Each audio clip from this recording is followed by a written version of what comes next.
அந்த வீட்டில் எல்லாம் இருந்தது. ஆனால் நிம்மதி மட்டும் இல்லை. சுமார் 60-65 வருஷத்துக்கு முன்னாடி எங்கள் பக்கத்து ஊரில் ஒரு பெரிய வீடு இருந்தது. நிலம் இருந்தது, மாடு இருந்தது, கிணறு நிறைய தண்ணி.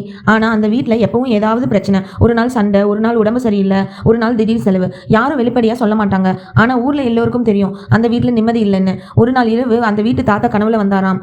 கோபமா இல்லை, பயமா இல்லை. வந்து சும்மா கேட்டாராம், இந்த வீட்டில் கடைசியாக எப்போ யாரையாவது மனசார உட்கார வைத்து சாப்பாடு போட்டிங்கன்னு. அடுத்த நாள் காலை வீட்டில் யாரும் அதை பெருசாக எடுத்துக்கல, கனவு தானேன்னு விட்டுட்டாங்க. ஆனால் அந்த வீட்டோட மூத்த மருமகள் மட்டும் அதை மனசில் வச்சுக்கிட்டாங்க.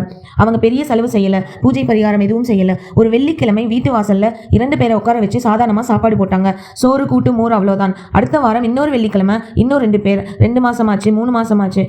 ஒன்றும் அதிசயம் நடந்த மாதிரி தெரியல. ஆனால் மெதுவாக சின்ன சின்ன மாற்றம். வீட்டில் சத்தம் குறைஞ்சுது, கிணத்துல தண்ணி வத்தலை, அவசர செலவு வரல. ஒரு நாள் அந்த மூத்த மருமகள் தான் சொன்னாங்க, பணம் வந்ததால நிம்மதி வரல, நிம்மதி வந்ததால தான் பணம் நின்றுச்சு. அதுக்கப்புறம் அந்த தாத்தா கனவுல மறுபடியும் வரல. அந்த வீட்டில் வாழ்க்கை பெரிய பணக்காரமாக மாறல, ஆனால் பிரச்சனை வராமல் நின்றுச்சு. அந்த காலத்தில் ஒரு நம்பிக்கை இருந்துச்சு, வீடு நிரம்பணும்னா பொருளால் அல்ல, மனசால.